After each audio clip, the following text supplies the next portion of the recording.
लोगों की भीड़ में जब एक ही परिवार की 4 लाशें मिट्टी से बाहर निकाली गई, पूरा परिवार खत्म हो गया, लोगों के होश उड़ गए। क्या था पूरा मामला, आइए जानते हैं इस कहानी में।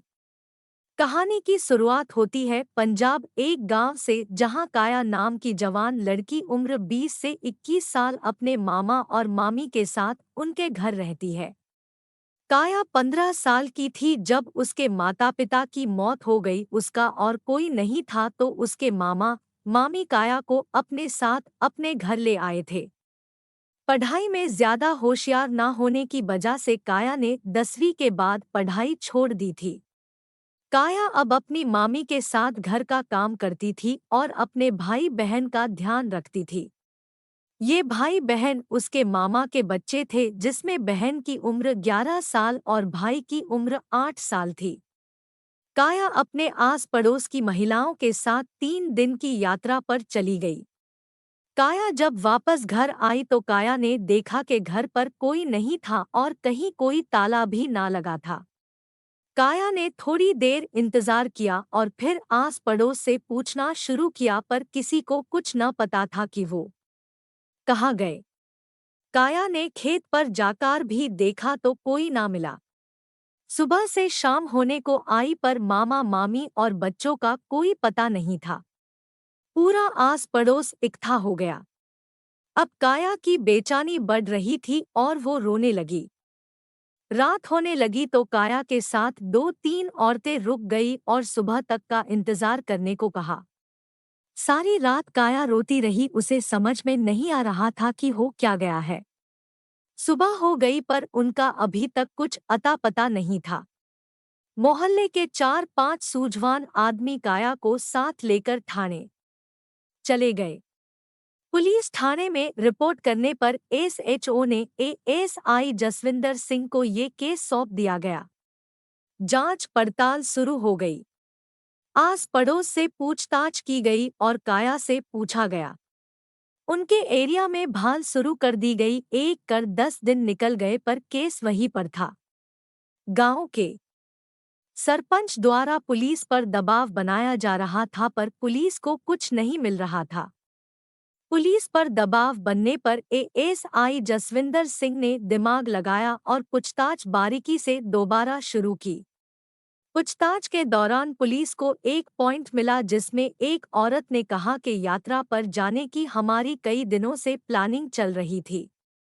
लक्ष्मी, काया की मामी, ने ही आस पड़ोस की महिलाओं को राजी किया था यात्रा पर जाने के लिए।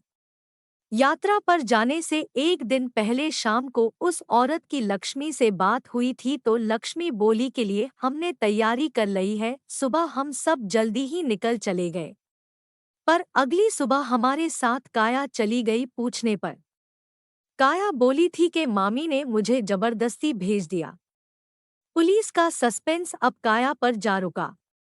एएसआई ने लेडीज कांस्टेबल के साथ काया को थाने बुलाया और थोड़ी शक्ति से पूछताछ की, सवालों के चक्कर में फंसाया और लेडीज कांस्टेबल के मारने पर काया ने बताया कि यात्रा पर जाने से पहली रात जब सारे सोए पड़े थे तो काया को मिथेश, पड़ोसियों का रिश्तेदार जो ज्यादातर यही रहता था, मिलने आया था।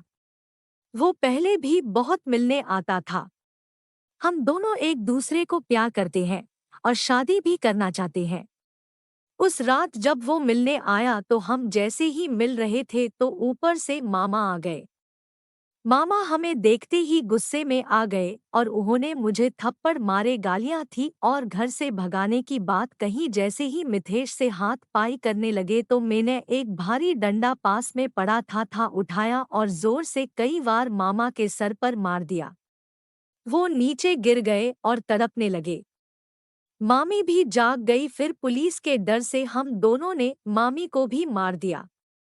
ये सारा सीन दोनों बच्चों ने भी देखा लिया और हमें ना चाहते हुए भी दोनों बच्चे भी मारने पड़े। फिर सुबह होने से पहले चारों को आंगन में ही गाड़ दिया। महक ना आए इसलिए घर में पड़े नमक के 2 कटे ऊपर डाल दिए। पूरा वाक्य सुना पुलिस हकी बक्की रह गई। पुलिस ने ये सुनते ही मिथेश को उसके गांव से गिरफ्तार कर लिया। वो भी जुर्म मान गया। अगली सुबह जब हथकड़ी लगे काया और मिथेश को घर पर लाया गया, उनके बताई जगह को खोदा गया तो मिट्टी के नीचे से 4 लाशें बाहर निकाली गई। आधी गल गई थी, लोगों के चेहरे उड़ गई। लोगों के मन में यही सवाल उठ रहा था कि कोई अपना भी ऐसा कर सकता है। दोनों काया और मिथेश को उम्र कैद की सजा हुई। दोस्तों, ये कहानी एक सच्ची घटना पर आधारित है। अगर अच्छी लगी तो लाइक, शेयर, सब्सक्राइब और फॉलो जरूर करें। धन्यवाद।